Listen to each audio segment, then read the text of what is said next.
কল্পনা করুন, লাখে লাখে নয়, কোটি কোটি ভয়ঙ্কর জাতি, যাদের আকার সাধারণ মানুষের মতো নয়।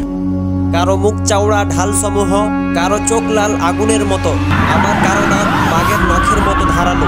এরা খায় সব কিছু, পশু, ফসল, এমনকি মানুষ পর্যন্ত। হাজার বছর ধরে তারা বন্দী আছে এক রহস্যময় বাঁধের পিছনে।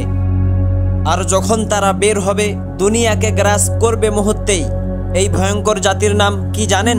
ইয়াজুজ মাজুজ।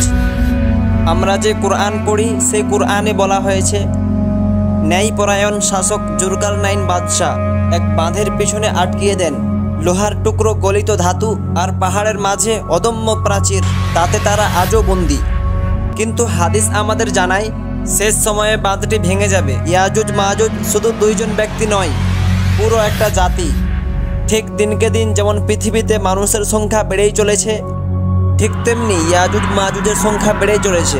তাদের প্রত্যেক দিনের কাজ হচ্ছে, যেই প্রাচীর দিয়ে তাদের ঘেরাও করা হয়েছিল, লোহা দিয়ে, তামা দিয়ে গলিয়ে তাদের ঘেরা হয়েছিল, সেই প্রাচীর তারা প্রত্যেক দিন চাটতে থাকে এবং প্রত্যেক দিন ব্লেডের মতো শুরু করে দেয়, ধারালো করে দেয়। তারা প্রত্যেক দিন আশা রাখে যে আমরা কালকে ওই দেওয়ালটা ভেঙে ফেলব।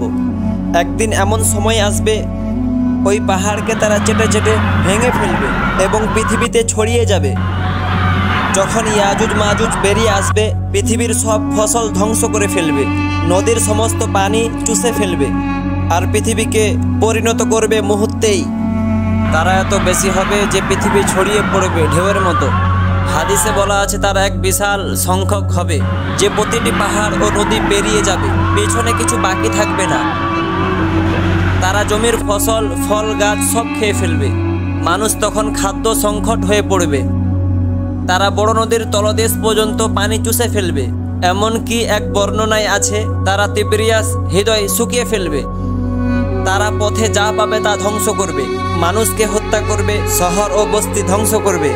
আকাশের দিকে তীর ছুঁড়ে বলবে, আমরা আসমান জয় করেছি। আল্লাহ তাদের পরীক্ষা করার জন্য সেই তীরগুলোতে রক্তমাখা অবস্থায় ফিরিয়ে দেবেন, যাতে তারা ভাবে আকাশ তারা দখল করেছে। হাদিসে বলা আছে, তখনকার মুসলমানরা এত ভয় পাবে যে গুহা ও দুর্গের আশ্রয় নেবে।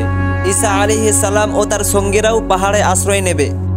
শেষ পর্যন্ত ঈসা আলাইহিস সালাম আল্লাহর কাছে দোয়া করবেন, আল্লাহ বিশেষ একটি কীট বা রোগ তাদের ঘাড়ে পাঠাবেন, আর তারা সবাই মারা যাবে একসাথে। তাদের মৃত্যুদেহ পৃথিবী ভরিয়ে ফেলবে, দুর্গন্ধ ছড়াবে। তারপর আল্লাহ পাখি পাঠাবে, যারা তাদের মৃতদেহ তুলে নিয়ে যাবে, আর বৃষ্টি দিয়ে পৃথিবী পরিশুদ্ধ হবে। এখন কথা হচ্ছে, আমরা কি প্রস্তুত সেই সব ফিতনা থেকে, ইয়াজুজ মাজুজের ফিতনা থেকে, দাজ্জালের ফিতনা থেকে? আমরা কি প্রস্তুত? আপনাদের মতামত কমেন্টে জানাবেন। ভিডিওটিতে একটি লাইক, চ্যানেলটিকে সাবস্ক্রাইব করে যাবেন।